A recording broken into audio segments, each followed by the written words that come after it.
अहिंसा परमो धर्म अर्थात अहिंसा सबसे बड़ा धर्म है।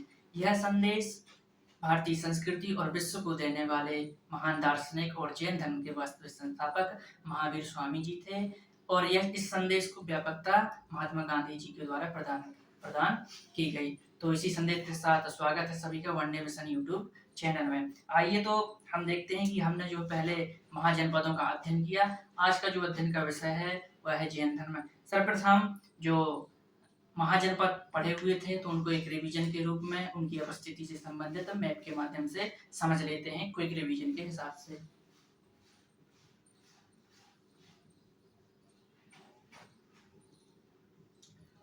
सर्वप्रथम इंडिया का मैप बना लेते हैं और मैप के माध्यम से इनकी अवस्थिति जो है समझ लेते हैं।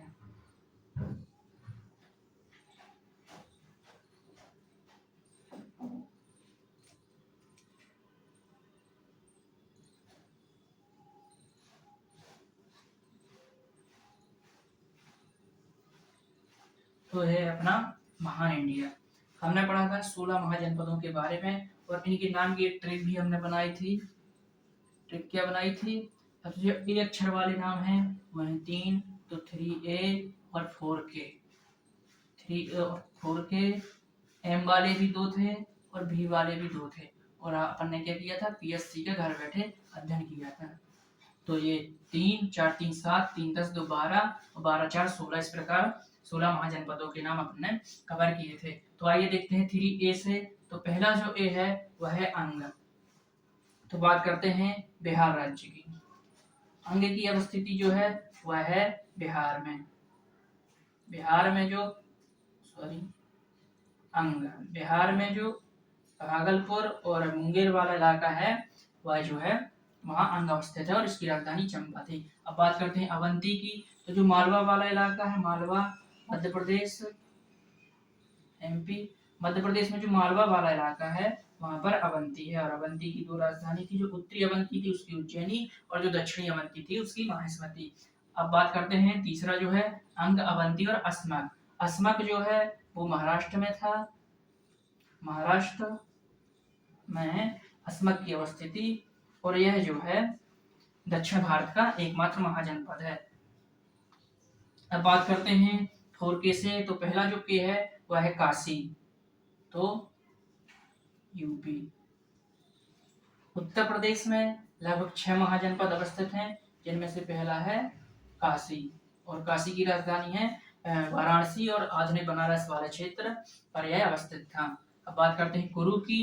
तो कुरु ये जो दिल्ली हरियाणा वाला इलाका है, दिल्ली हरियाणा वाला, यहाँ पर कुरु की अवस्थिति थी और इसकी राजधानी थी इंद्रप्रस्थ। अब बात करते हैं कौशल की। तो कौशल भी जो है वो उत्तर प्रदेश में अवस्थित था और फैजाबाद वाला इलाका जो है इसमें समाहित था और कौशल की राजधानी श्रावस्ती थी।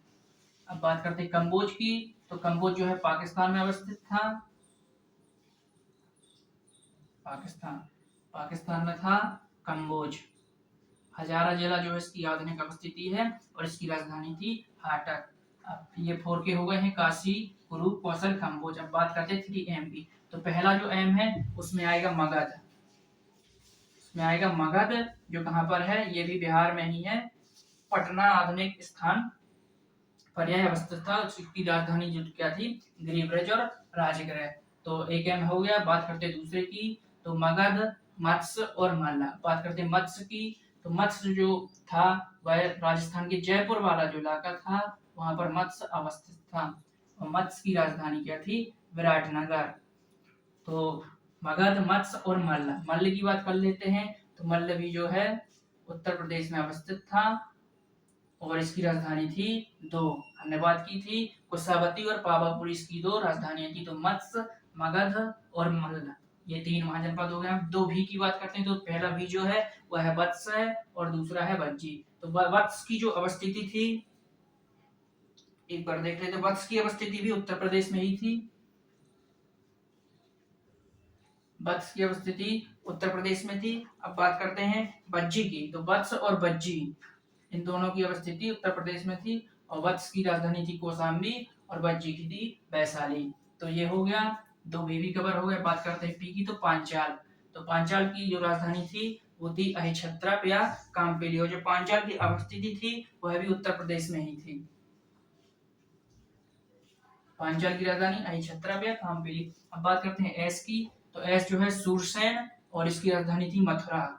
मथुरा भी आधुनिक जो मथुरा जिला है वहीं पर अवस्थित था सूरसेन। अब सी की बात कर लेते हैं। सी तो था चेदी। तो चेदी जो बुंदेलखंड वाला इलाका है, मध्य प्रदेश और यूपी ये दोनों में अवस्थित था चेदी, बुंदेलखंड वाले इलाके में। पीएससी जीजी फॉर गांधार, तो गांधार की बात करते हैं, यह भी पाकिस्तान में अवस्थित था। पाकिस्तान में अवस्थित था और इसकी राजधानी थी तक्षशिला। आइए एक बार इन्हें पुनः रिवीजन करके देख लेते हैं। अंग अंग की राजधानी थी चंपा और यह बिहार में था। मगध यह भी बिहार में था। और बात करते हैं बज्जी जो है, बज्जी उसकी अवस्थिति बिहार में थी। बज्जी। तो बात करते हैं जो 3 महाजनपद हैं वो बिहार में थे और ये 6 महाजनपद काशी, कौशल, मल्ल, वत्स, पंचाल और सूरसेन ये उत्तर प्रदेश में थे। और अस्मक अपना महाराष्ट्र में। अवंती और चेदी, अवंती पूर्णतः मध्य प्रदेश में था, चेदी जो बुंदेलखंड मध्य प्रदेश और उत्तर प्रदेश में था। और मत्स्य राजस्थान में था। और गांधार कम्बोज पाकिस्तान में। और जो कुरु था वह था हरियाणा और मेरठ वाले इलाके में। तो ये अपना रिवीजन के रूप में महाजनपद हो गया। आइए अब हम लोग देखते हैं जैन धर्म से संबंधित।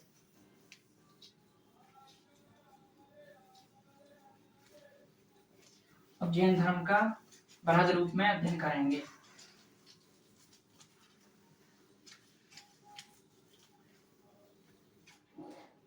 जैन धर्म से पहले जान लेते हैं 6ठी शताब्दी जो ईसा पूर्व का समय है। 6ठी शताब्दी ईसा पूर्व का समय, इसमें से जो भारतीय इतिहास में कुछ प्रमुख घटनाएं घट रही हैं इसे बात करते हैं। एक तो धर्मों का उदय हो गया, जैसे बौद्ध धर्म और जैन धर्म, इनका उदय ये भी साथ साथ चलेगा। मगध का उत्कर्ष, जैसे हम लोगों ने पढ़ा कि 16 महाजनपदों में एक महाजनपद मगध था। तो जो तात्कालिक जो 16 महाजनपद है, कालांतर में मगध इन सभी महाजनपदों को अपने में समाहित कर लेगा। तो ये वाला कार्यक्रम भी साथ साथ ही चलता है। और विदेशी आक्रमण भी यहाँ पर होते हैं, जैसे आपने नाम सुना होगा सिकंदर का।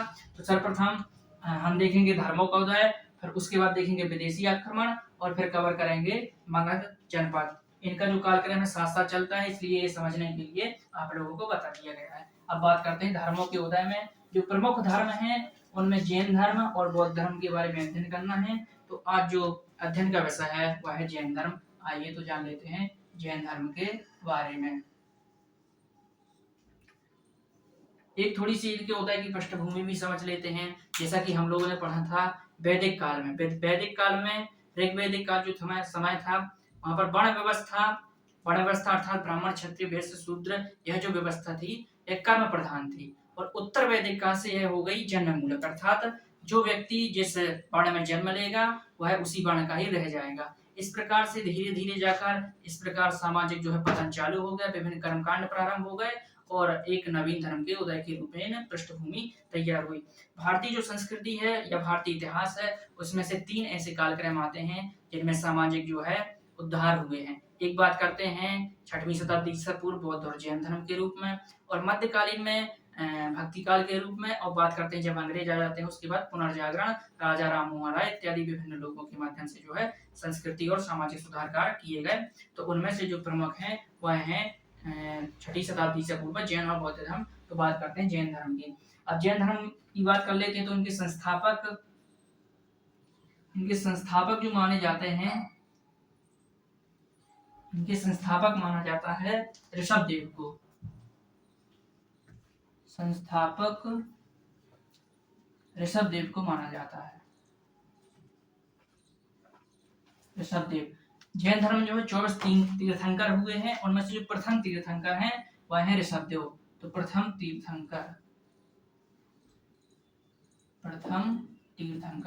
तीर्थंकर की बात कर लेते हैं। तीर्थंकर एक प्रकार के मोक्ष दिलाने वाले, एक जैसे हिंदू धर्म में साधु संत वगैरह होते हैं उसी प्रकार जैन धर्म में तीर्थंकर होते हैं जो लोगों को मोक्ष दिलाने का प्रयास करते हैं। तो प्रथम तीर्थंकर कौन थे? ऋषभदेव थे। अब बात करते हैं कुल जो तीर्थंकर थे, तो कुल तीर्थंकरों की जो संख्या थी वह थी 24। कुल तीर्थंकरों की संख्या कितनी थी? 24 मानी जाती है। अब बात करते हैं जो महत्वपूर्ण तीर्थंकर हैं या ऐतिहासिक तीर्थंकर जिनको अपन बोल सकते हैं। ऐतिहासिक, ऐतिहासिक अर्थात जिनके बारे में अपन को वर्णन इतिहास में मिलता है, ये केवल पौराणिक हैं या केवल अपन इनको मान सकते हैं कि धार्मिक रूप से ये हैं, इनके बारे में अपन को ज्यादा जानकारी मिलती नहीं है। जो ज्यादा जानकारी मिलती है वो केवल है 23वें और 24वें। तो जो ऐतिहासिक तीर्थंकर हैं उनमें से 23वें जो है वह है पार्श्वनाथ, और 24वें जो तीर्थंकर हैं अर्थात जैन धर्म के वास्तविक संस्थापक वह है महावीर स्वामी। महावीर स्वामी, इनके बारे में जानकारी मिलती है। एक और फैक्ट के रूप में देख लेते हैं कि ऋग्वेद, ऋग्वेद में जो है 2 तीर्थंकरों का नाम मिलता है। एक तो जो यहाँ के संस्थापक हैं, इस धर्म के संस्थापक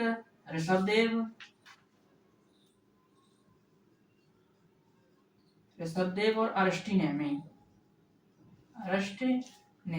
इनका उल्लेख जो है ऋग्वेद में मिलता है। आपसे सीधा ही क्वेश्चन बनेगा कि जैन धर्म के कौन से तीर्थंकर हैं जिनका उल्लेख ऋग्वेद में मिलता है। तो ऋषभदेव जो संस्थापक थे और अरिष्टनेमी जो आपने देखा जो प्रमुख तीर्थंकर थे, 22 तीर्थंकर, उनमें से ये एक थे। अब बात करते हैं पार्श्वनाथ की।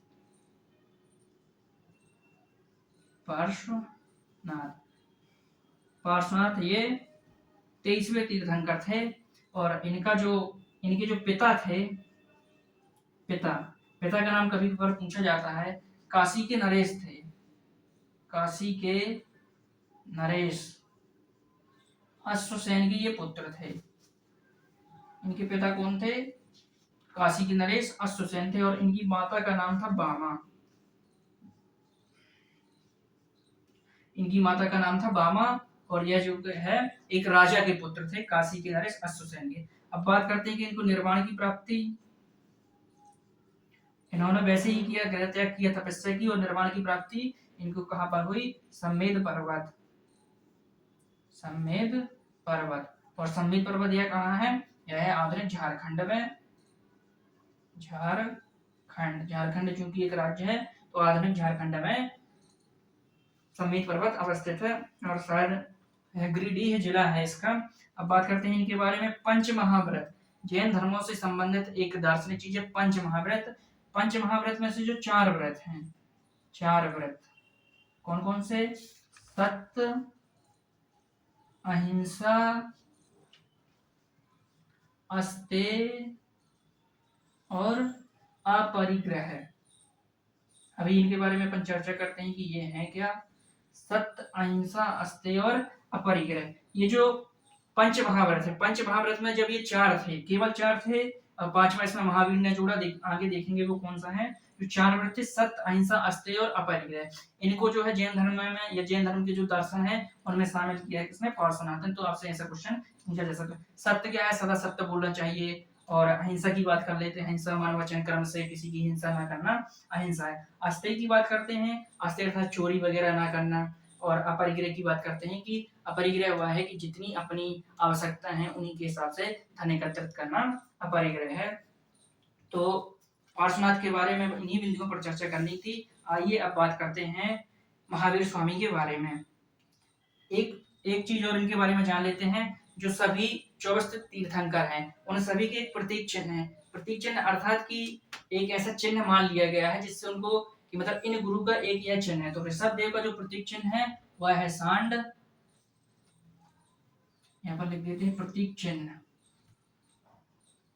प्रतीक चिन्ह क्या है?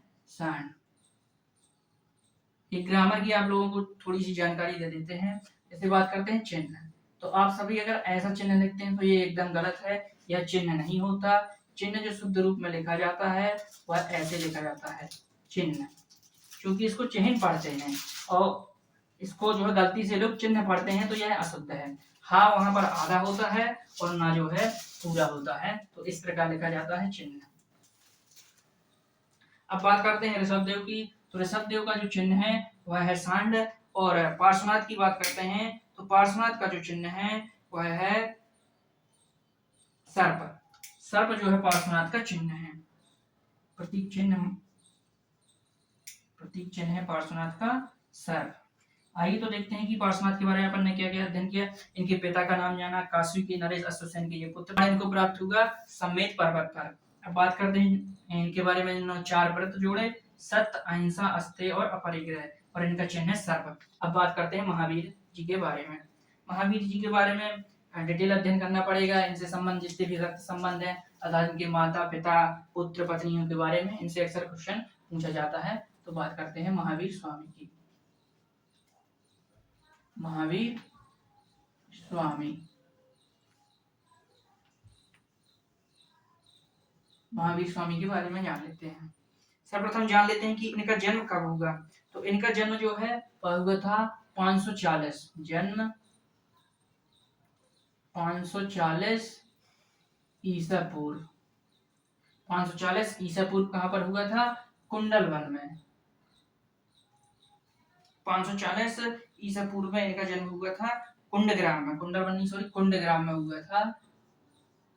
कुंडग्राम है, ये कहाँ है? यह वैशाली के पास अवस्थित है।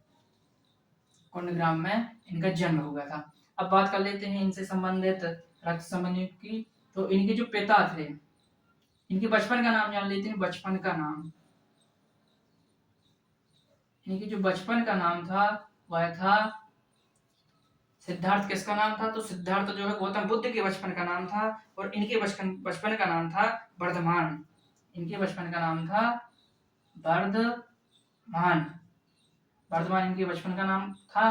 अब इनके पिता की बात कर लेते हैं। तो इनके पिता का नाम था, इनके जो पिता का नाम था सिद्धार्थ। सिद्धार्थ इनके पिता का नाम था।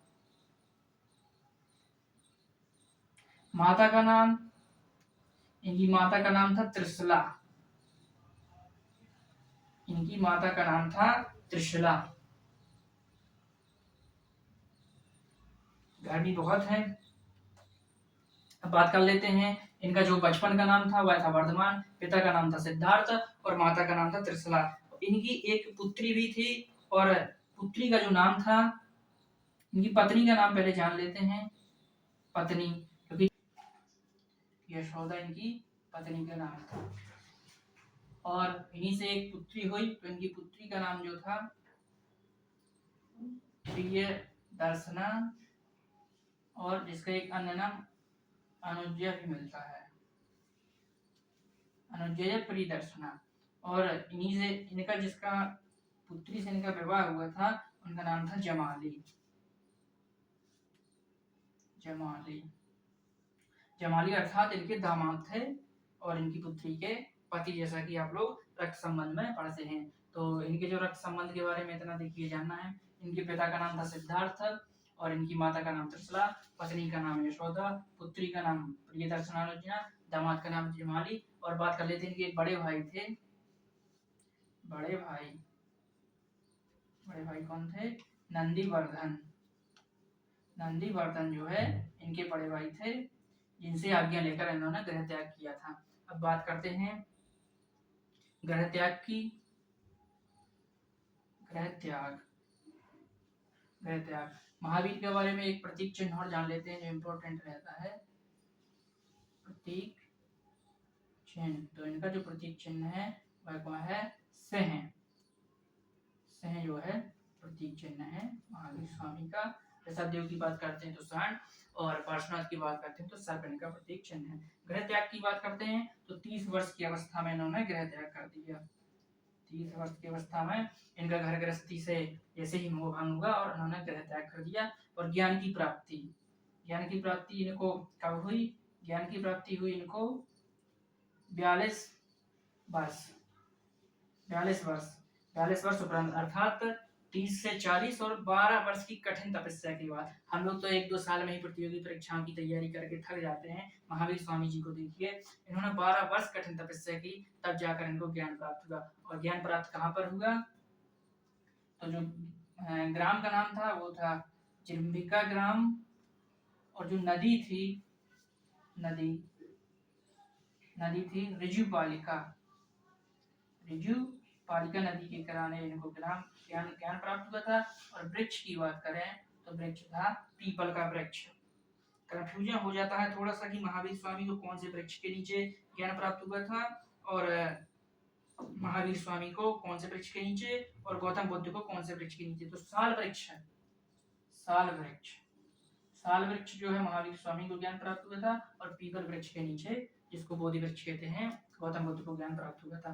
तो आइए देखिए, त्रेता इन्होंने 30 वर्ष तक की उम्र में किया, और ज्ञान प्राप्ति इनको 11 वर्ष यानी कि 12 वर्ष के कठिन जो है तपस्या के उपरांत हुआ, जगमोहन की ग्राम और ऋजुपाल का नदी। अब बात करते हैं इनके उपदेशों की। जैसे इनको ज्ञान प्राप्त हुआ, चूंकि जब व्यक्ति को ज्ञान प्राप्त हो जाता है तो उपदेश तो देता ही है। अब बात करते हैं इनके उपदेशों की।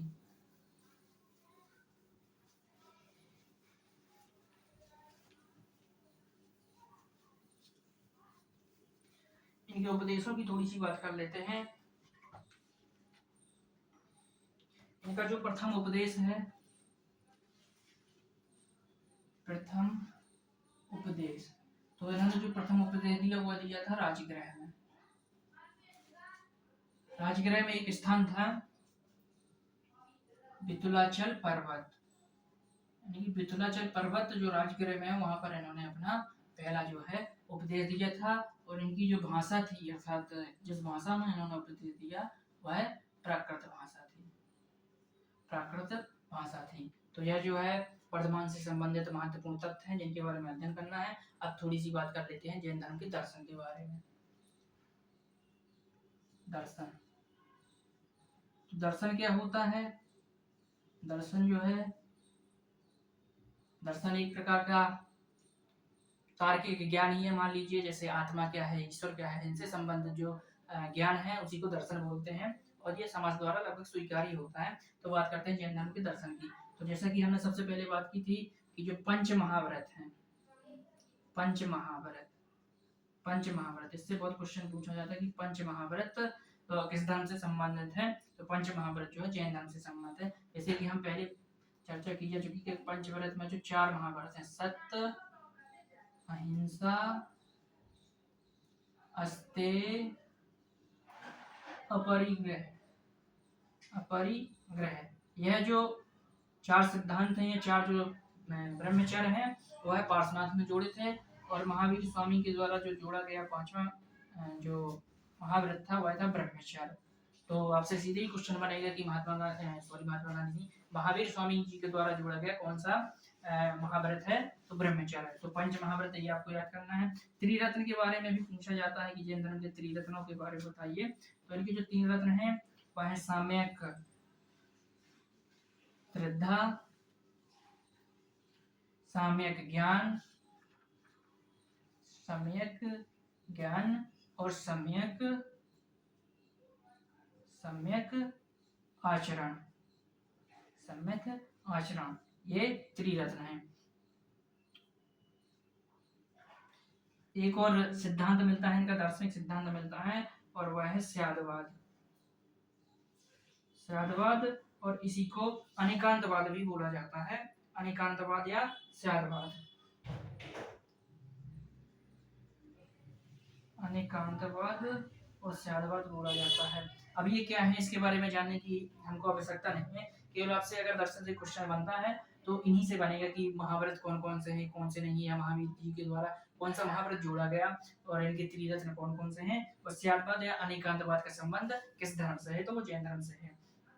अब बात कर लेते हैं कि जैसे जैन धर्म है तो इसको प्रमुख शासक हैं जिन्होंने सपोर्ट किया और उनको बढ़ाया। तो जो प्रमुख शासक रहे वो कौन कौन रहे? शासक, प्रमुख शासक, तो सर्वप्रथम मगध के उत्कर्ष में इन्होंने बहुत ही महत्वपूर्ण योगदान दिया। पाटलिपुत्र नगर की स्थापना थी उदयन, चंद्रगुप्त मौर्य। अभी बाद में इन सभी शासकों के बारे में हम पढ़ेंगे। और खारवेल, खारवेल ये कलिंग के शासक थे, चंद्रगुप्त मौर्य मौर्य वंश के संस्थापक थे। और कुछ चंदेल शासक थे, चंदेल शासक जिन्होंने खजुराहो में आप देखेंगे कुछ मंदिर भी इन्होंने बनवाए हैं। और अमोघ वर्ष, अमोघ वर्ष, अमोघ वर्ष कौन थे? राष्ट्रकूट शासक थे। ये बहुत ही विद्वान शासक थे और इन्होंने बहुत लंबे समय तक शासन किया। तो ये लगभग जैन धर्म और जैन दर्शन अपन ने कवर कर लिया है। आइए आप देख लेते हैं एक बार इन्हें पुनः रिवीजन के रूप में। तो महावीर स्वामी से संबंधित हम लोगों ने पढ़ा। इनके निर्माण की बात और कर लेते हैं कि इनको निर्माण की प्राप्ति कब हुई। तो इनकी जन्म 540 में हुआ। बात कर लेते हैं मृत्यु की, तो इनकी मृत्यु जो है वो 460 ईसा पूर्व हुई थी। कहाँ पर? पावापुरी। अपन ने पढ़ा था कि मल्ल में दो थे, एक कुशामती के मल्ल, एक पावापुरी के मल्ल। तो पावापुरी में इनको निर्माण की प्राप्ति हुई थी।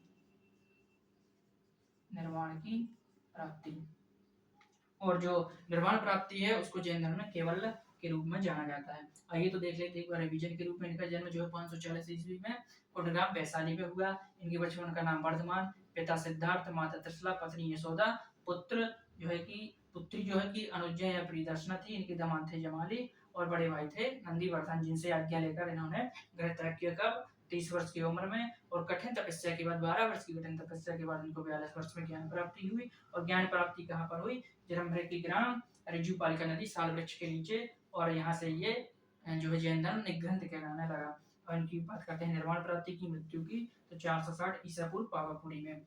और ये कुछ इनके दर्शन से संबंधित है। अब थोड़ा सा इनकी संगीतियों के बारे में और एक फैक्ट के रूप में जान लेते हैं। संगीतियों के बारे में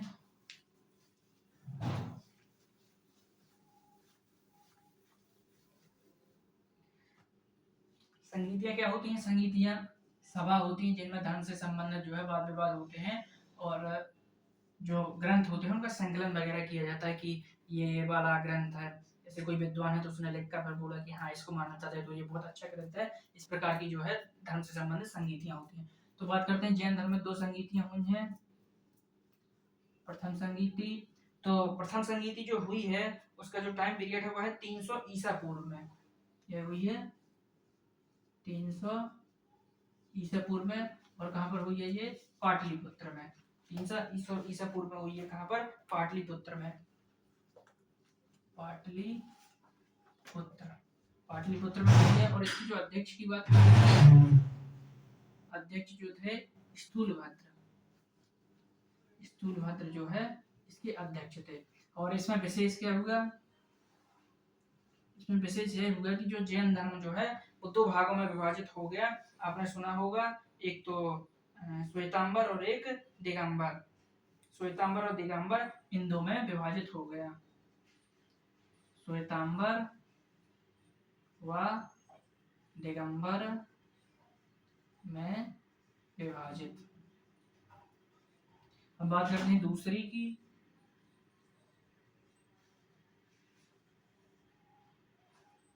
प्रथम बौद्ध संगीति 300 ईसा पूर्व में पाटलिपुत्र में, अध्यक्ष स्थूलभद्र। और विशेष हुआ था कि यह विभाजित हो गया था श्वेतांबर और दिगंबर में। दूसरी जो बौद्ध संगीति हुई थी वह हुई थी 512 ईस्वी में। और इसका जो स्थान था वह था वल्लभी जो है स्थान था। इसके अध्यक्ष की बात कर लेते हैं। अध्यक्ष की, तो क्षमा श्रवण नामक एक जैन विद्वान थे जिनको अध्यक्ष बनाया गया। और इसमें विशेष क्या हुआ था? इसकी विशेष की बात कर लेते हैं। जो इनके जो विशेष की बात कर लेते हैं, तो इनके जो धार्मिक ग्रंथ हैं, जैसे आपने सुना होगा कि 12 अंग, 12 उपांग, 6 छेद सूत्र, इनका जो अंतिम संकलन, तो इनका अंतिम संकलन जो है इसी बौद्ध संगीति के तदुपरांत हुआ था। तो ये रहा अपना संपूर्ण जैन धर्म। और हमने जो है कि महाजनपदों काल का भी रिवीजन के रूप में अध्ययन किया। चलिए तो अब मिलते हैं अगली क्लास में बौद्ध धर्म के रूप में, और जिसमें से गौतम बुद्ध को अपन आत्मसात करने का प्रयास करेंगे। चलिए तो धन्यवाद।